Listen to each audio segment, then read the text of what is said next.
Hoje a gente vai mergulhar numa mensagem poderosa, de quase 3.000 anos atrás, escrita por um pastor chamado Amós. Uma mensagem que simplesmente abalou uma nação inteira que estava no auge do seu poder. E o mais impressionante é que ela parece ter sido escrita ontem. E olha, ele já começa com tudo. Isso aqui não é um conselho, um tapinha nas costas, é um confronto direto, sabe? Amós está basicamente apontando o dedo para uma sociedade que se sentia completamente segura, intocável, no topo do mundo. Para a gente entender o tamanho do choque, é preciso imaginar a cena. Israel estava vivendo, uma verdadeira era de ouro. A economia de vento em popa, o poder militar era inquestionável. Na cabeça deles era óbvio, Deus estava do nosso lado. Eles se sentiam literalmente invencíveis. E é bem aí que a bomba explode. No meio de toda essa festa, de toda essa autoconfiança, surge Amós, com uma mensagem que vira tudo de cabeça para baixo. Ele chega e diz: Então, vocês acham que estão sendo abençoados? Pois Deus está enxergando exatamente o contrário. A acusação que Amós faz é bem direta e se divide em duas partes basicamente. Um luxo que era construído em cima da injustiça e uma religião que era pura fachada, puro teatro. E este quadro aqui, nossa, ele resume perfeitamente a hipocrisia que Amós estava denunciando. Na aparência, era tudo lindo. Banquetes, cama de marfim, festivais religiosos cheios de gente, vitórias militares para comemorar. Mas a realidade por trás dessa fachada era sombria. Os pobres sendo esmagados, a verdade sendo desprezada e uma indiferença total com a ruína social que estava bem ali, na porta.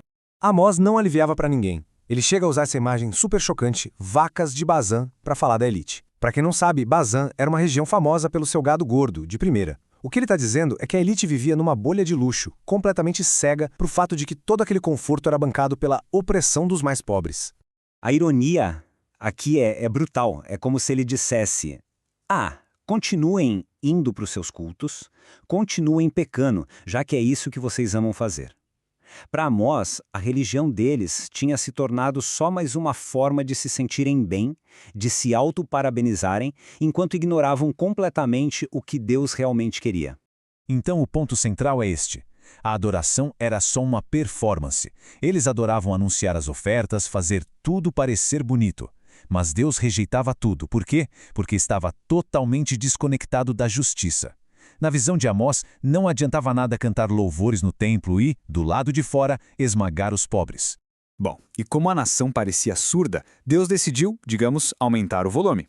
Amós descreve uma série de crises que funcionaram como megafones divinos, tentativas cada vez mais desesperadas de chamar a atenção de um povo que simplesmente se recusava a escutar. E a escalada dos avisos é assustadora. Primeiro veio a fome, depois uma seca terrível. Não funcionou. Aí a economia foi devastada por pragas. Em seguida vieram doenças e derrotas na guerra. E por fim, uma catástrofe tão gigantesca que eles escaparam por um triz, como diz o texto. Cada aviso era um grito mais alto que o anterior. Era uma última chance para eles acordarem. E o mais trágico de tudo é que, depois de cada um desses desastres, Amós repete essa mesma frase, quase como um lamento. Contudo, vocês não voltaram para mim. Essa é a verdadeira tragédia da história. Não importava o quão alto Deus gritasse pelo megafone, eles simplesmente se recusavam a mudar. E isso leva a gente a uma pergunta que é, ao mesmo tempo, inevitável e aterrorizante. O que acontece quando todos os avisos são ignorados? O que vem depois que a paciência divina finalmente se esgota? Pois é, chegamos ao veredito. A fase dos avisos, das chances, acabou. Agora a nação vai ter que encarar de frente as consequências de suas escolhas. Essa é, sem dúvida, uma das frases mais arrepiantes de toda a profecia. Prepara-te para te encontrares com o teu Deus. E que ninguém se engane, isso não é um convite para um culto, para uma festa. É uma intimação judicial, um acerto de contas que não dá mais para adiar. E para a gente entender o tamanho do choque, tem um detalhe crucial. O povo daquela época aguardava com muita expectativa o tal Dia do Senhor. Para eles, esse seria um dia de glória, quando Deus finalmente ia destruir os inimigos e fazer de Israel a nação mais poderosa da terra. E é aqui que vem a grande reviravolta de Amós. Ele pega essa expectativa popular e vira ela de ponta cabeça. Ele diz: vocês estão esperando um dia de luz? Pois preparem-se para as trevas. Estão esperando o triunfo nacional? Será um dia de julgamento nacional. Vitória sobre os inimigos? Não, vai ser um acerto de contas com o próprio Deus. A situação tinha chegado num ponto sem volta. A própria justiça, que deveria ser o pilar da sociedade, tinha virado veneno. Nos tribunais da época, quem falava a verdade era odiado e a mentira era recompensada.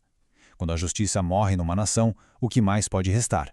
A escala do desastre anunciado é simplesmente chocante. Amós chega a profetizar uma taxa de baixas de 90% nos exércitos. Vamos parar para pensar nesse número? Imagina, de cada 1.000 soldados que saíam para uma batalha, só 100 voltavam. Isso não é uma derrota, é aniquilação. Tá, mas tudo isso aconteceu há quase 3 milênios. A pergunta que não quer calar é: por que essa mensagem de Amós ainda incomoda tanto? Por que ela parece tão atual? A resposta é simples, porque os temas que ele tratou, complacência, injustiça social, religião de fachada, são atemporais. Então, o que a gente pode tirar de tudo isso? Primeiro, que a prosperidade e o conforto podem ser uma anestesia muito perigosa. Segundo, que uma fé que não se transforma em justiça não é só vazia, é ofensiva. Terceiro, que a indiferença ao sofrimento dos outros é algo muito sério. E por fim, que toda a confiança em força humana, em conquistas, é, nas palavras do próprio Amós, uma confiança em nada. E no fim das contas, Amós deixa no ar essa pergunta que atravessa os séculos e chega direto até nós. Será que o nosso conforto, a nossa prosperidade, está nos tornando indiferentes? É uma pergunta incômoda, com certeza, um espelho para a nossa própria sociedade. E a resposta, assim como foi há 2.800 anos, pode muito bem definir o nosso